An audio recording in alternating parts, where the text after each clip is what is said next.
जय हिंद दोस्तों। आज जो हमारा विषय है, आज हिंदुस्तान में उसने आग लगाई हुई है कि बंगाल में जो हो रहा है, जिस तरह से बदला लिया जा रहा है, जिस तरह से हिंदुओं का वापस कत्ल शुरू हो गया। आपको याद होगा सूद साहब, मैंने पहले भी ये बात का जिक्र किया था कि वहां तो घरों में बम रखे हुए हैं, घरों में तलवारें रखी हुई हैं। वहां तो जो पार्टी जितने इलेक्शन जीते उसमें 1/3 तो उनके जिहादी लोग हैं। आकर वो कहाँ रुकने वाले हैं सर? उनको इतनी बुरी तरह उनको जो मार पड़ी है, वो तो उनको हर्ट करेगा और उसका तो बदला लेने वाले हैं। बंगाल में माफ करिए, ये कोई पॉलिटिकल पार्टी एक नहीं है, दो दो हैं। एक तो है टीएमसी और दूसरा है Islam. Islam is also political party. Political उनका है, कमिटमेंट है, उनकी लॉयल्टी है।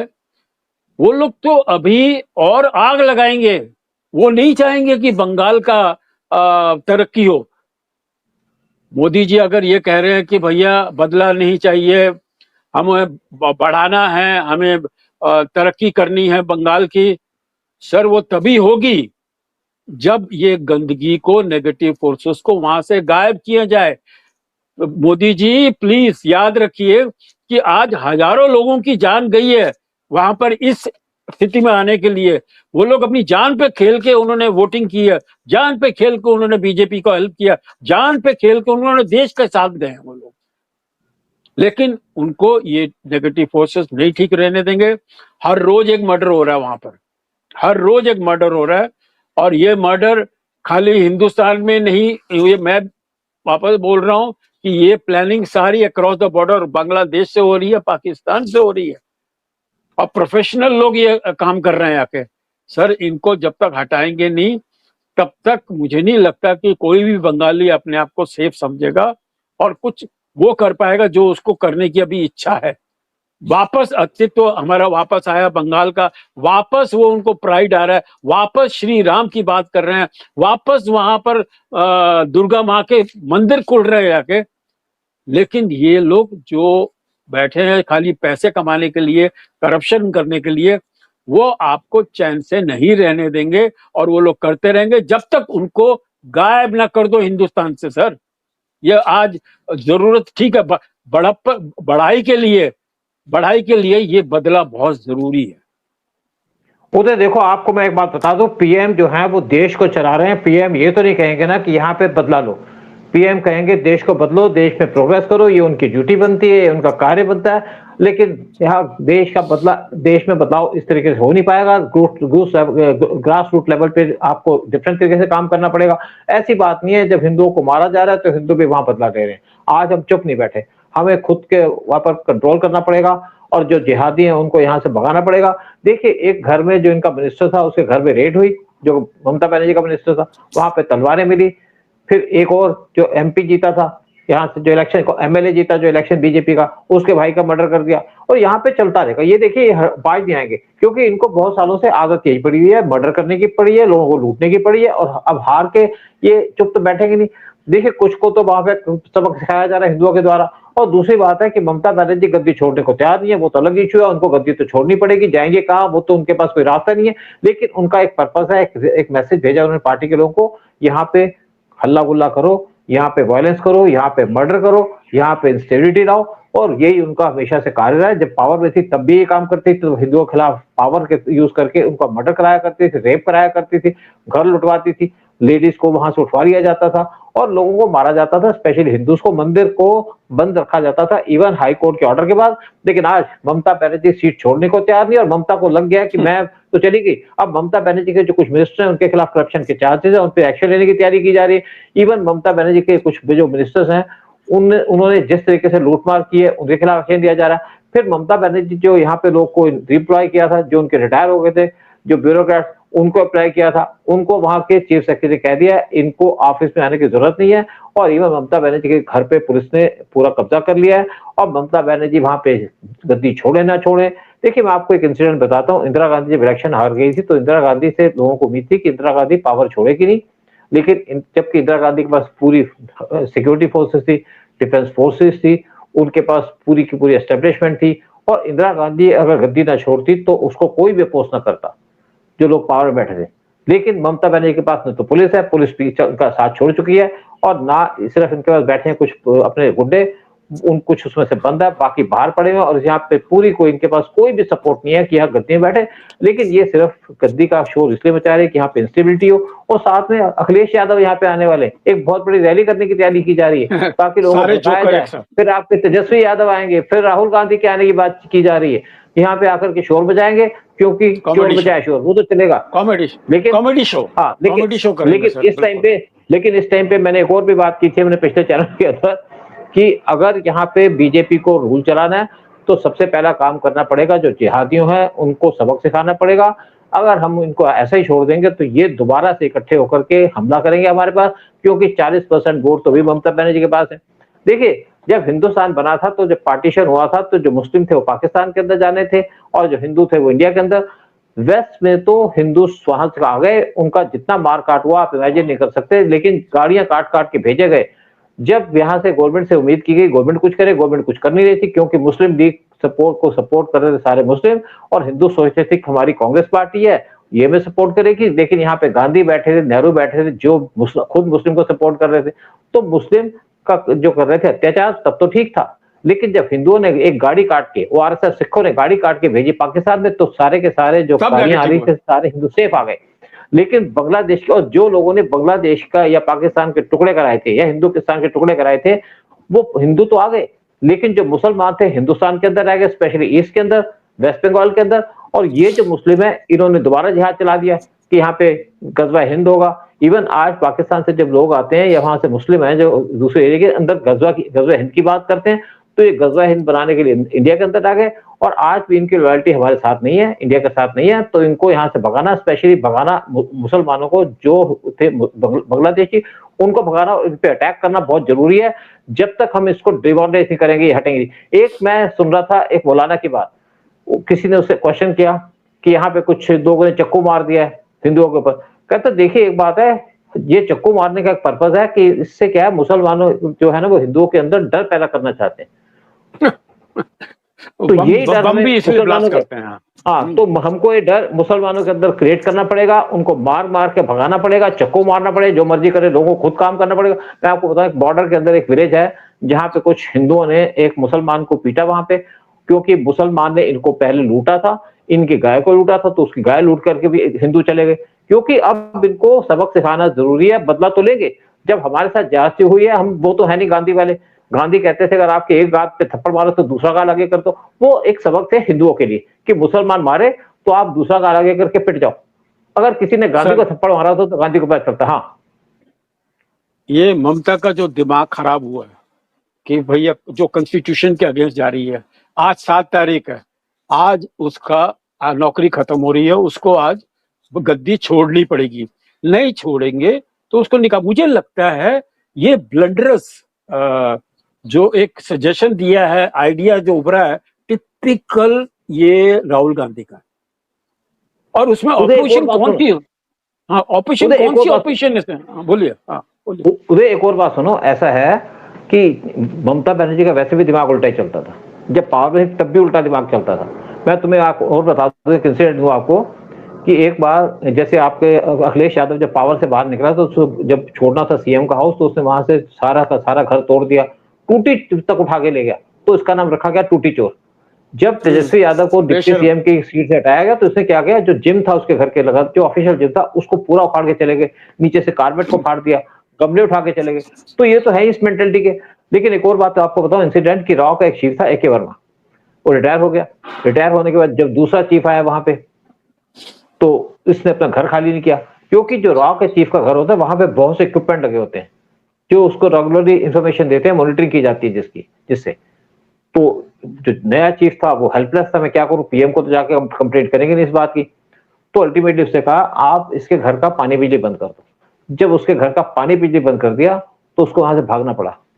तो इसी तरीके से जब ममता बनर्जी अंदर बैठी है, वहां पे बिजली पानी बंद हो जाएगा तो खुद भाग जाएगी। हमें वो चाहती है कि इसके ऊपर एक्शन लिया जाए, इसके वहां पे पुलिस भेजी जाए। लेकिन मुझे नहीं लगता कि सेंटर यहाँ पे पुलिस भेजेगी। सिर्फ उसके घर का पानी बंद कर दो, आना जाना लोगों का बंद कर दो, तो वो अपने आप भाग जाएगी। भागना उसको पड़ेगा। सर इसके अंदर सिर्फ हमारे सो कॉल्ड ऑपोजिशन, कौन सा ऑपोजिशन है, क्या कर लेंगे वो लोग? सर इसके अंदर डीप स्टेट भी इन्वॉल्व है, बांग्लादेश भी इन्वॉल्व है, पाकिस्तान भी इन्वॉल्व है कि इसको गलत एडवाइस दे रहे हैं। सर एक और मैं बताऊं कि मेरे एक बड़ी अच्छी दोस्त है मेरी बंगाल में, और वो मेरी फिल्म के अंदर भी हीरोइन थी, 3 हीरोइन में से एक हीरोइन थी पापिया अधिकारी, जिसने 18,000 वोटों से अभी जीता है इलेक्शन ये टॉलीगंज का। टॉलीगंज बोले तो वो वहां का बॉलीवुड है, और उस लड़की को वहां खड़ा कर दिया था। वो बहुत ही बड़ा पावरफुल एक टीएमसी के जो जो लीडर थे आके, उनके नेता थे आके। लेकिन ऐसी हवा चली श्री राम की, ऐसी चला कि देशभक्ति की, और ऐसी हवा चलाई हमारे मोदी जी ने कि पूरी पब्लिक इस टाइम जोश में आ गई। और इस तरह का 92-93% voting in Kashmir sorry West Bengal is impossible. कोई नहीं, वहां कोई इतने ज्यादा जोश वाले लोग नहीं है जाके। वहां उनका जोश डिवाइड हो जाता है फुटबॉल, पॉलिटिक्स, चायबाजी, अड्डाबाजी, लड़कियां छेड़ना, उसके अंदर चले जाते हैं इनकी एनर्जी आके। सो जो अभी किया है इन्होंने आके, सर ये हवा अभी बढ़नी चाहिए, और हमारी लीडरशिप वहां जबरदस्त होनी चाहिए।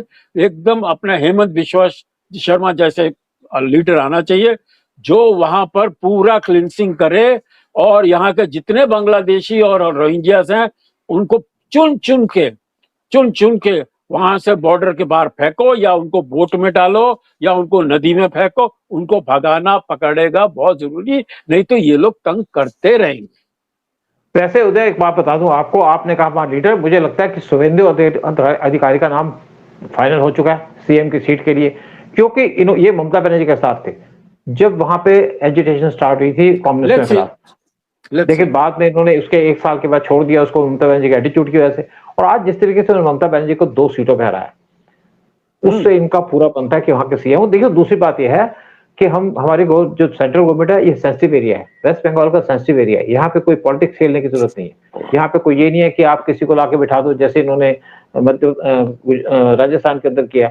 यहाँ पे तो ऐसे लीडर आएगा जो पब्लिक को, जिसको एक्सेप्ट करती है, और वो जो सब कुछ काम कर सकता है। वैसे भी शुभेंदु अधिकारी बहुत ज्यादा एग्रेसिव टाइप के आदमी है, बहुत सफर किया उन्होंने इतने साल तक, बहुत लड़ाई की उन्होंने, और ये मुझे लगता है कि पूरे तरीके से बंगाल को संभाल सकते हैं, क्योंकि वहां पे किसी भी टाइप का पॉलिटिक्स नहीं चाहिए, किसी भी टाइप की डाइवर्शन नहीं चाहिए।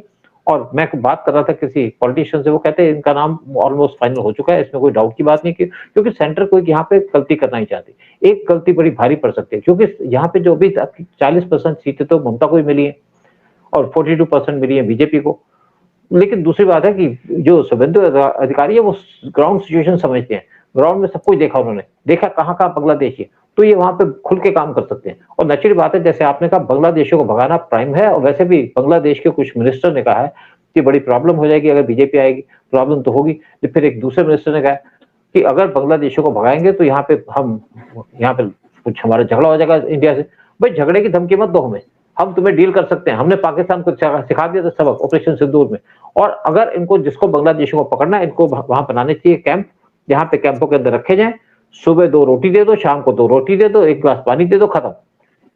जैसे रोहिंग्या बैठे हैं इस टाइम पे बांग्लादेश के अंदर रिफ्यूजी कैंप के अंदर, और वहां से भागना चाहते हैं, इसी तरीके से इनको कैंप पे रखा जाए। बांग्लादेशियों को अगर उनकी गवर्नमेंट एक्सेप्ट करे तो ठीक है, नहीं तो इनकी जगह वहां पे रखी जाए, और वहां पे बैठे रहे, आराम से मजे करें, जो कुछ मर्जी करें। सर्दी होगी तो टेंट मिल जाएगा, गर्मी होगी तो इनको छाता मिल जाएगा, दैट्स ऑल।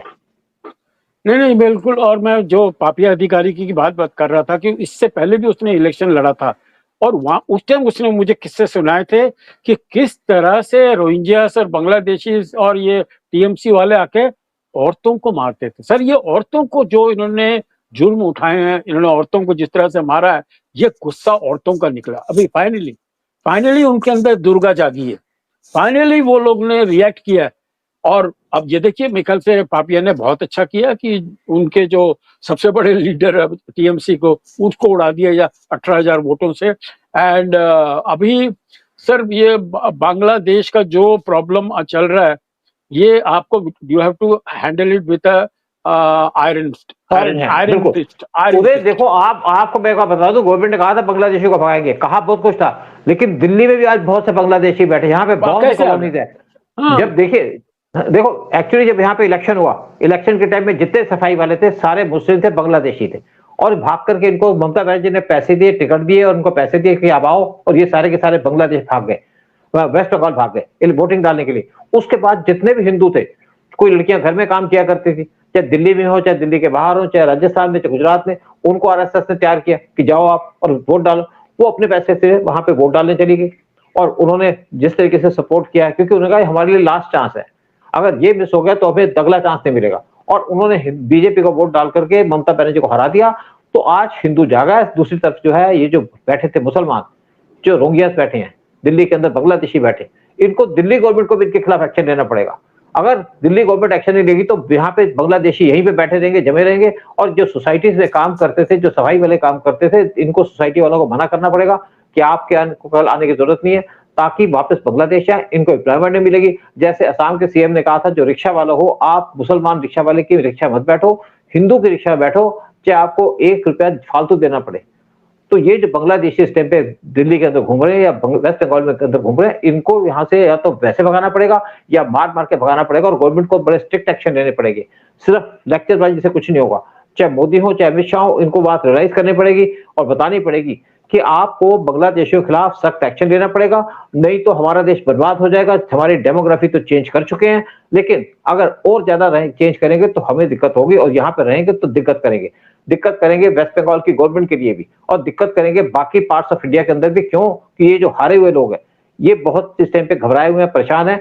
इन्हीं परेशानी का फायदा उठाते इनको धक्के मार के देश से निकालो, चाहे वोट से भगाओ, चाहे किसी तरीके से भगाओ, लेकिन इनका देश के अंदर रहना देश के लिए नुकसान का इशू है, देश को नुकसान पहुंचाएगा, देश की सुरक्षा के लिए ये खतरा बन चुके हैं, और इनको हटाना बड़ा जरूरी है। अदरवाइज ममता जैसे गुंडे हैं उसके साथ, ये मेन गुंडे थे, वो थे बांग्लादेशी रोहिंग्या, इनको भगाना इस टाइम पे बड़ा जरूरी है, और इनको मार मार के भगाना पड़ेगा। चलो देखते हैं क्या काम करती है गवर्नमेंट, किसको सीएम बनाती है। जो भी गवर्नमेंट काम करेगी ढंग से काम करेगी, किसी को इस पर तो डाउट है नहीं, लेकिन फिर भी गवर्नमेंट के साथ जो एजेंसीज हैं उनको भी मिलकर काम करना पड़ेगा, दिल्ली पुलिस को भी काम करना पड़ेगा कि जितने बांग्लादेशी यहाँ बैठे हैं उन्हें सिलेक्ट करो, भेजो, और जो लोग पुलिस वाले इन्वॉल्व होते हैं करप्शन के अंदर, जैसे पैसे लेके इनको यहाँ पे रोक रहे हैं, उनके खिलाफ भी सख्त एक्शन होना चाहिए। अगर हम कुछ लोगों के खिलाफ एक्शन लेंगे, पुलिस वालों के खिलाफ, तो नेचुरली बांग्लादेशी यहाँ से भागेंगे, और भागेंगे तो देश की सुरक्षा सुरक्षित होगी। सर सूद साहब, एक चीज और मैं बताऊं कि बंगाल में बहुत पॉसिबिलिटीज हैं। माने वो हिंदुस्तान का कमर्शियल कैपिटल एक टाइम था, लेकिन 73 इयर्स जो कम्युनिस्टों का और टीएमसी का रूल रहा, उसमें बंगाली आदमी थक गया, उसको भी काम करने की इच्छा नहीं हो रही, उसका जोश गायब हो गया। बड़ी मुश्किल से मोदी जी ने उनको अंदर जोश दिलवाया, उनको झाल मुड़ी खिलवाई, उनके अंदर गंगा के बारे में बताया, उनको किसी तरह से जोश में लाके, और आज 207 सीटों वाली एक आपको मेजॉरिटी लाके दी है। तो ये व्यर्थ नहीं जाना चाहिए सर। इसके अंदर वापस अभी किस तरह से बंगाल के अंदर जोश आए, बंगालियों के अंदर अभी किस तरह से जोश आए, और वो लोग डट के मुकाबला करें ये एंटी नेशनल फोर्सेस का, ये वक्त की जरूरत है इस टाइम।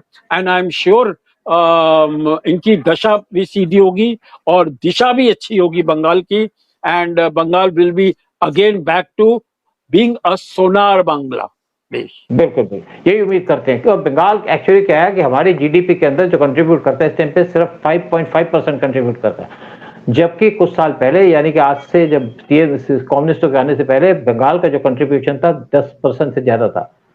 और आज बंगाल के अंदर क्योंकि वहां पे बहुत कैपेबिलिटी है, तो उनके अंदर इंडस्ट्री वहां पे जाएगी, जब बीजेपी आएगी वहां पे जूट भी उगती है, वहां पे राइस भी उगता है, और बंगाली मेहनती आदमी भी हैं, और वहां पे लेडीज तो और ज्यादा मेहनती है। मुझे लगता है कि हमारी गवर्नमेंट जब वहां पे एम्प्लॉयमेंट जनरेट करेगी, और नेचुरल बात है कि हमारी गवर्नमेंट तो सब जगह एम्प्लॉयमेंट जनरेट कर रही है, जहां पे भी उसको लगता है कि जो पॉसिबिलिटी है, तो यहाँ पे डेवलपमेंट भी होगी, और बंगाल बहुत जल्दी डेवलप करेगा, और यहाँ पे खुशहाली आएगी बंगाल के अंदर। स्पेशली यहाँ पे जरूरत है जो एंटी नेशनल फोर्सेस है उनके खिलाफ गार्ड करने की, उनको भगाने की और उनको पीटने की।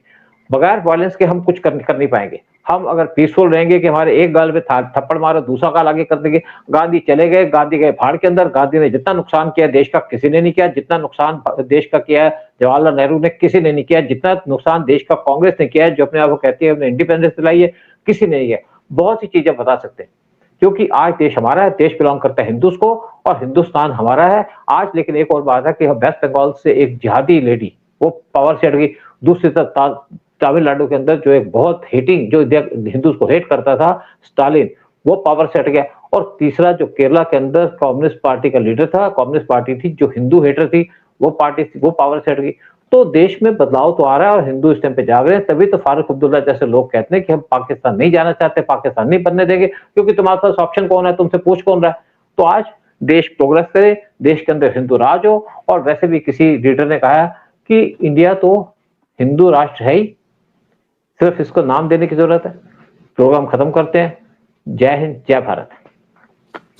जय हिंद, जय भारत, जय सोनार बांग्ला एंड वंदे मातरम। वंदे मातरम।